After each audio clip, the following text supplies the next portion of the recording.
భారతదేశంలో కొన్ని ప్రదేశాలు కేవలం చరిత్ర కాదు, భావోద్వేగాలు.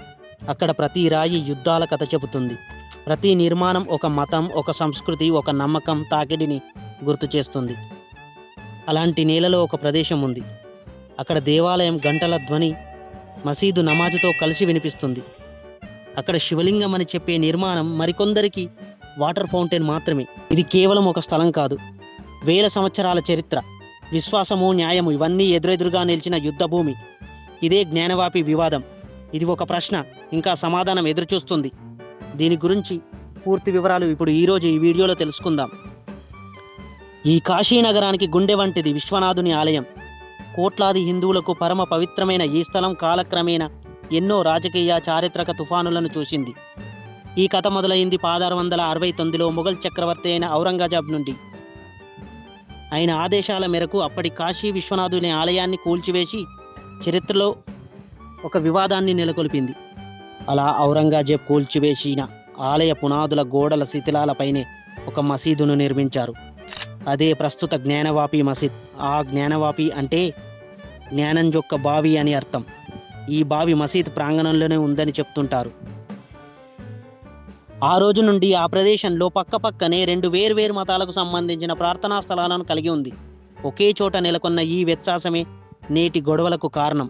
ఈ వివాదం దశాబ్దాల తరబడి నివురుగప్పిన నిప్పులా ఉంది. అయితే న్యాయ పోరాటంలో ఒక కీలకమైన అంశం 1991లో వెలుగులోకి వచ్చింది. 1991 ప్రార్థనా స్థలాల చట్టం ప్రకారం 1947 ఆగస్టు 15 నాటికి ఒక ప్రార్థనా స్థలం ఏ మతపరమైన స్వరూపంలో ఉందో ఇకపై అదే స్వరూపాన్ని కలిగి ఉంటుంది అని ఒక నిబంధనను తీసుకుని వచ్చారు. అయితే ఈ నిబంధన ప్రకారం జ్ఞానవాపికి సంబంధించిన పాత పిటిషన్లపై ముందుకు వెళ్ళడం కష్టమయ్యింది. ఈ చట్టం పరిధిలోకి జ్ఞానవాపి వస్తుందా? ఒకవేళ కూల్చివేయబడిన ఆలయ అవశేషాలపై నిర్మాణం నిజంగా జరిగితే అది 1947కు ముందు స్వరూపమే అవుతుందా? ఇలాంటి ప్రశ్నలతో ఈ కేసు న్యాయస్థానంలో తిరుగుతూనే ఉంది. అయితే సుదీర్ఘ కాలం తర్వాత 2021లో కథ మళ్లీ వేగం పుంజుకుంది. మసీద్ కాంప్లెక్స్ వెలుపల ఉన్న శృంగార గౌరితో పాటు ఇతర దేవతలకు నిత్యం పూజలు చేసుకునేలా అనుమతి ఇవ్వాలని కోరుతూ 5 హిందూ మహిళలు వారణాసి కోర్టులో పిటిషన్ దాఖలు చేశారు. మహిళలు వేసిన పిటిషన్ ఆధారంగా కోర్టు ఒక సంచలన నిర్ణయం తీసుకుంది.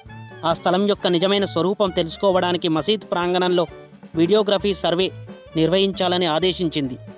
న్యాయస్థానం ఆదేశాల మేరకు అధికారులు మసీద్ ప్రాంగణంలో ప్రతి అంగుళాన్ని సర్వే చేశారు.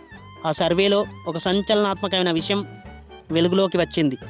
మసీదులో ముస్లింలు శుభ్రం చేసుకునే ఊజ్ఖానా ప్రాంతంలో ఒక నిర్మాణాన్ని గుర్తించారు.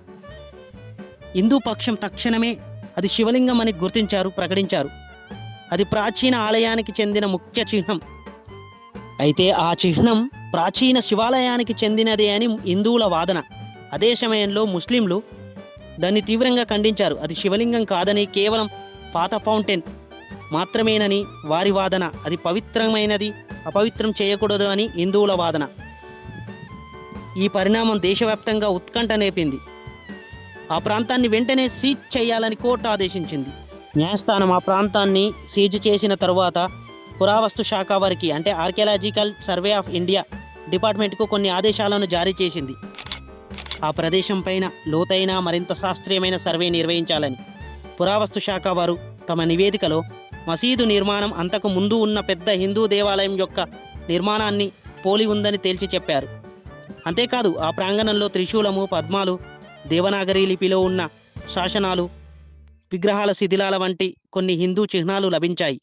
ఇవన్నీ దాదాపు 10వ శతాబ్దానికి చెందిన ఆలయ అవశేషాలుగా పురావస్తు శాఖ వారు ధృవీకరించడం జరిగింది.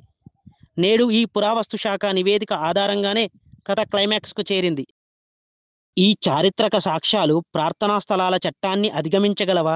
కూల్చివేసిన ఆలయాన్ని మళ్ళీ పునర్నిర్మించగలవా?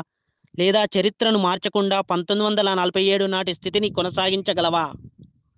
ఈ ప్రశ్నలన్నిటికీ సమాధానం దొరికే వరకు జ్ఞానవాపి వివాదం కథ దేశ న్యాయస్థానాల్లో కొనసాగుతూనే ఉంటుంది. భారత